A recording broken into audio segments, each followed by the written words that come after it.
Okay.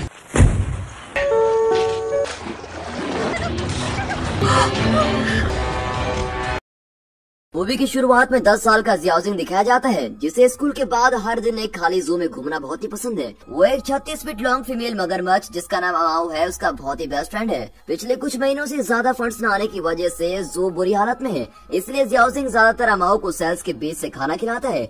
अब एक दोपहर वो क्रोकोडाइल पूल के पास होता है जब हवा से उसका टेस्ट पेपर सेल में उड़ जाता है। जियाउजिंग संभाल के उसको वापस लेने जाता है, तभी वो अमाओ को एक गुफा में देखता है। वो उसके लिए एक सॉसेज का पीस पकड़ता है, पर जू के ओनर लियो के आने पर रोक देता है। वो जल्दी से उस बच्चे को वहाँ से बाहर लाता है और अपनी जिंदगी को खतरे में डालने के लिए उसको डांटता है। जब वो वहीं होते हैं तो एक बदमाश रेस्टोरेंट वर्कर्स का ग्रुप जू में आता है। लियो अब क्रोकोडाइल्स का ख्याल नहीं रख पाता, इसीलिए उसने उन्हें रेस्टोरेंट को बेचने का फैसला किया है। लियो उन जानवरों से बहुत ही प्यार करता है, पर उसकी हालत बहुत ही खराब है और इसी कारण वो उन जानवरों को और नहीं रख सकता। अब छोटे जानवर तो बहुत ही आसानी से वायर्स की गिरफ्त में आ जाते हैं, पर अमाओ गेम में छुप जाती है और उनकी पकड़ में नहीं आती है। अमाओ बस लियो पर भरोसा करती है, इसीलिए वो उसको एक स्टिक से बाहर निकालता है। अब जरा सा बाहर आने पे उसको इंस्टेंटली वश में किया जाता है और एक व्हीकल में डाल के उसको ले जा लेते हैं। फिर हमें एक यंग वुमेन येन से मिलवाया जाता है, जो अभी अभी बहुत पैसे कमाकर फॉरेन कंट्री से लौटी है।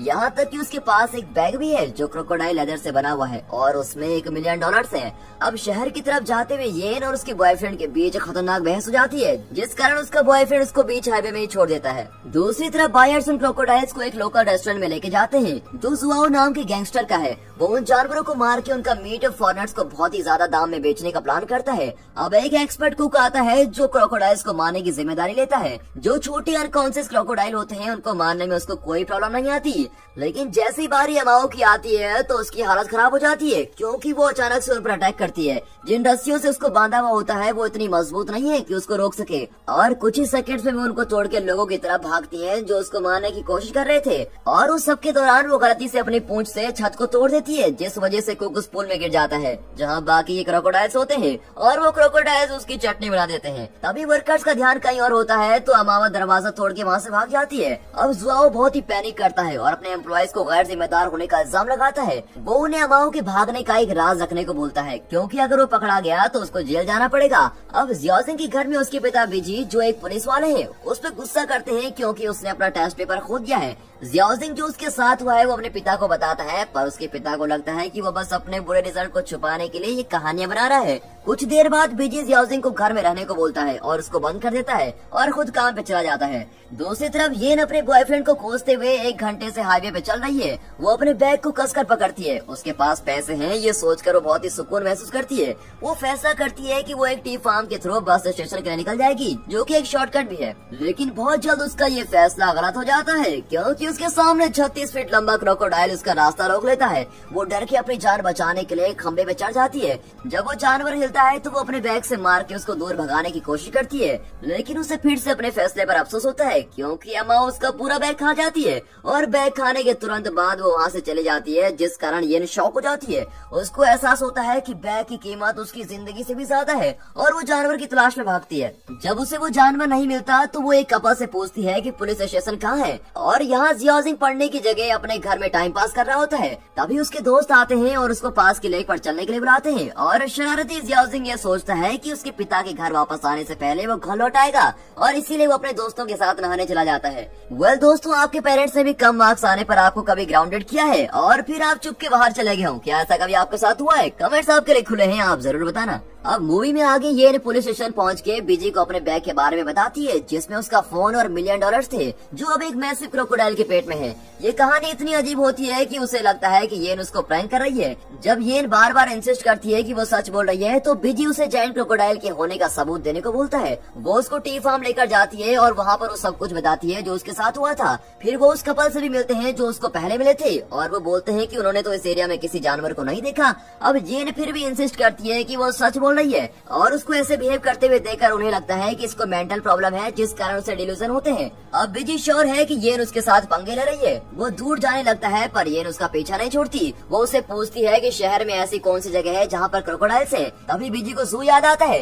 येन को इतना डेस्परेट देखकर वो उसको आखिरी मौका देने की सोचता है और जू ले जाता है, लेकिन जू तो हमेशा के लिए बंद हो चुका है। बिजी जू के ओनर लियो को कॉल करता है और उसे पता चलता है कि रेस्टोरेंट ओनर जुआओ के पास सभी क्रोकोडाइल्स हैं। उसके बाद बिजी जुआओ को कॉल करता है जो साफ साफ झूठ बोलता है कि सभी क्रोकोडाइल्स उसके पास हैं और सभी कैद हैं। और इन सब से बिजी श्योर हो जाता है कि येन झूठ बोल के उसको गुमराह कर रही है। वो येन को अपने शहर वापस लौटने को बोलता है और वहाँ से चला जाता है। फिर दिखाते हैं कि जियाओजिंग और उसके दोस्त लेक में इस बात से बेखबर हैं कि अमाओ भी सेम पानी में स्विम कर रही है और वो बच्चे तो अपनी जिंदगी के मजे ले रहे होते हैं। अब एक शराबी आदमी अमाओ को पानी में देख लेता है और बच्चों को सतर्क करने के लिए जाता है, लेकिन बच्चों को लगता है कि वो मजाक कर रहा है। फिर येन को दिखाते हैं जो बहुत दुखी होकर स्ट्रीट पर चल रही है। बिजी उससे फिर मिलता है और उसे उसके फोन पे कॉल कराता है और कॉल भी लग जाती है, जिससे ये साबित होता है कि क्रोकोडाइल ने उसका फोन नहीं खाया। बिजी एक बस को रोकता है और येन को उसके शहर जाने के लिए रिक्वेस्ट करता है, पर येन इंकार करके अपने $1 मिलियन के लिए रोती है, जिस वजह से बिजी को जबरदस्ती उसको बस से बिठाना पड़ता है। लेकिन येन ऐसी नहीं है जो आसानी से हार मान ले। वो खिड़की से बाहर कूद जाती है और फिर बिजी का दोबारा पीछा करती है।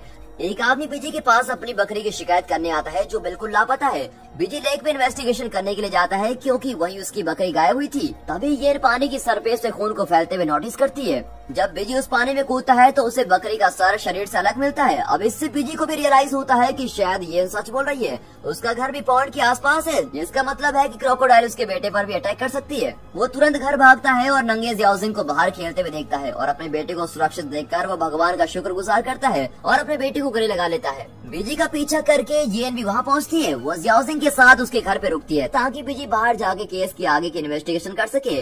जब अंधेरा होता है तो जियाओजिंग इस बात से बेखबर है कि अमाओ उसके घर के बाहर है। फिर वो अपने और येन के लिए नूडल्स बनाता है। दूसरी तरफ बिजी ज़ाओ के रेस्टोरेंट जाता है, जहाँ पे टूटे हुए दरवाजे देख के साफ पता चलता है कि वहाँ से क्रोकोडाइल भागी है। अब बिजी उन्हें झूठ बोलने के लिए सबक सिखाता है और उन्हें ऑफिशियली लापता जानवर की मिसिंग कंप्लीट करने को बोलता है। उसके बाद वो जू कीपर लियो को फोन करके सब बताता है। क्योंकि अमाओ एक फीमेल क्रोकोडाइल है, लियो को लगता है कि वो कहीं पानी के आसपास होगी जहाँ पर वो अंडे दे सके। और बिजी सोचता है कि उसका घर शहर की इकलौती 2 वाटर बॉडीज के बीच में है।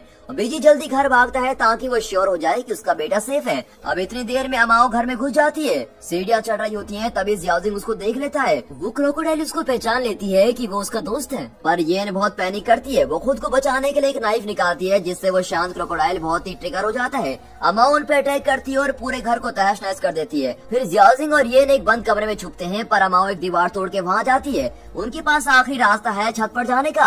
अब जियाओजिंग सेफली ऊपर पहुंच जाता है, पर येन को उसके पीछे करने में प्रॉब्लम होती है। येन क्रोकोडाइल द्वारा अटैक होने में बस कुछ ही सेकंड्स दूर है। तभी बिजी वहाँ आके उस पे अपनी बाइक हिट करता है। अमाओ जमीन पे गिर के घर को तबाह करके भाग जाती है। अब तक पूरे शहर को वार्निंग दे दी गई है कि खतरनाक जानवर उनके बीच शहर में घूम रहे हैं। अमाओ को पकड़ने के लिए सोल्जर चुने जाते हैं और ये मैटर अब बिल्कुल नेशनल न्यूज बन चुकी है। अगले सीन में सब पुलिस स्टेशन में है। येन जुआओ से अकेले में पूछती है कि क्रोकोडाइल कितने समय में खाया हुआ खाना डाइजेस्ट करता है। जुआओ को तो उस जानवर का इंटरनल स्ट्रक्चर मालूम नहीं होता, तो वो कहता है कि खाने के कुछ घंटों में सब कुछ हजम कर लेते हैं। जब वो बात करते हैं तो जुआओ को पता चलता है कि अमाओ के पेट में $1 मिलियन हैं और लालच में डूबकर जुआओ क्रोकोडाइल को सबसे पहले ढूंढने का मिशन बना लेता है। फिर जुआओ और उसके मिनियंस लेक पे क्रोकोडाइल हंट करने जाते हैं, लेकिन उन्हें पुलिस के द्वारा रोक दिया जाता है। वो जानवर किसी को कोई नुकसान नहीं पहुंचाए, इसीलिए सारी रोड्स ब्लॉक कर दी गई हैं। अब इस सब के कारण वो लोग लेक के लिए एक शॉर्टकट लेते हैं जो जंगल से होके जाता है। ये पुलिस स्टेशन में बिजी को पीछे से हक करती है और उसे जल्दी क्रोकोडाइल पकड़ने की रिक्वेस्ट करती है,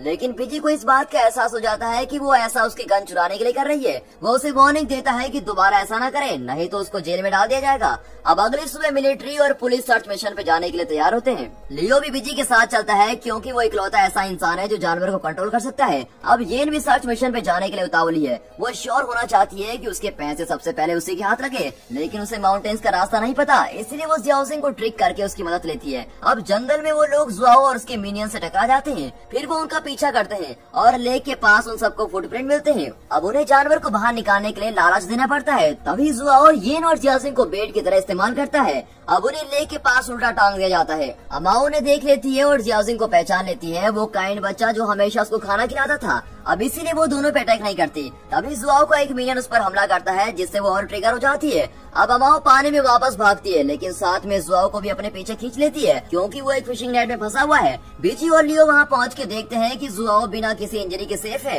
लेकिन तभी अमाओ ऊपर से कूद के उसको खा जाती है। जियाओजिंग येन और लियो क्रोकोडाइल को कंट्रोल करने के लिए उसका पीछा करते हैं। अब येन उसको उसको शूट करती है, जिस कारण वो और वायलेंट हो जाती है। अमाओ गाड़ी को स्मैक करके खेत में भाग जाती है। वो लोग टी फार्म में उसके ट्रैक को खो देते हैं, लेकिन हम उसे लेक में रोड की दूसरी साइड से दोबारा जाते हुए देखते हैं। पुलिस वो एरिया क्लियर करती है और लोगों को क्रोकोडाइल के लिए अलर्ट करती है। ये पुलिस को सजेशन देती है कि वो उसके फोन के जीपीएस का इस्तेमाल करके अमाओ को ट्रैक कर सकते हैं। पुलिस की डाटा निकालते ही उन्हें उसकी लोकेशन मिल जाती है। बिजी और लियो अमाओ को ढूंढने निकलते हैं, क्योंकि बस लियो ही उसे कंट्रोल कर सकता है। उन्हें अमाओ लेक के शैलो पार्ट में दिखती है और वो उसको जल्दी लेक के किनारे पे लेके आते हैं। लियो उसको काफी अच्छे से शांत कर रहा होता है। तभी जुआओ का एक मिनियन उस पर अटैक करता है, क्योंकि उसने उसके बॉस को मार दिया था।